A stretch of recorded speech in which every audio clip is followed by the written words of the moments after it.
mayroon kang diabetes. Pero huwag magpanik dahil pwede ka pang magkaroon ng malusog at mahabang buhay.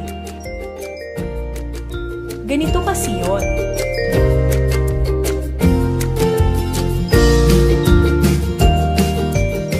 Pag kumakain tayo, napupunta ang pagkain sa tiyan na binubuo ng 3 nutrients.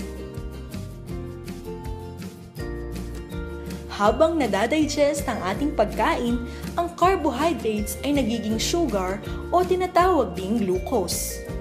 Ang mga pagkaing may carbohydrates ay tulad ng kanin, tinapay, pasta, root crops, prutas at gatas.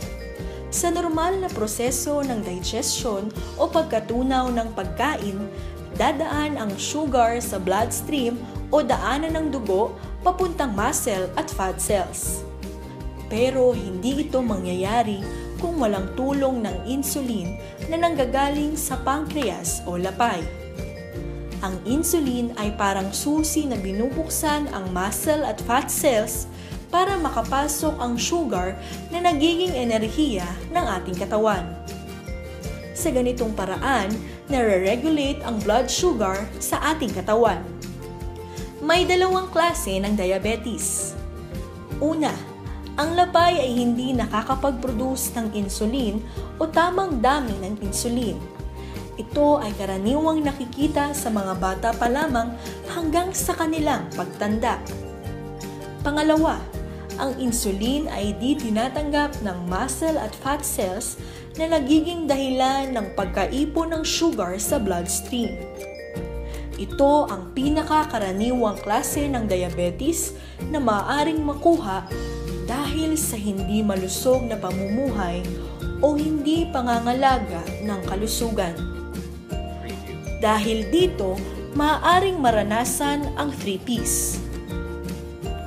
Ang 3 Ps ay ang sumusunod: labis na pagkapagod, pagkauhaw, at pagkagutom. At kapag ito ay naranasan, maaaring kailangan ng kumonsulta sa pinakamalapit na health center upang masuri ng doktor.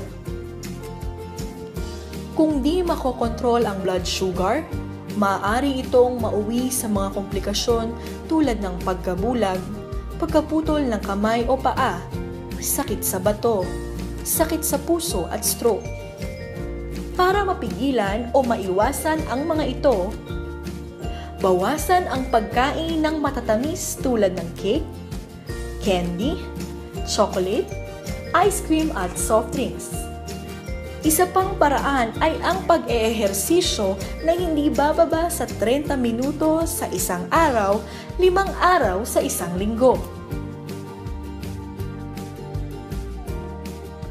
Kapag natuklasan na mayroong diabetes, asahan na magbibigay ng reseta ng gamot ang doktor na kinakailangang inumin araw-araw kasabay ng regular na follow-up check-up upang masigurado na kontrolado ang blood sugar at maiwasan ang komplikasyon. Maaaring pumunta sa pinakamalapit na health center upang masuri at para sa libreng gamot na handog ng Department of Health. Kaya, eat tama, tandaan ang trio. Regular na ehersisyo, iwasan ang stress, o no sa bisyo.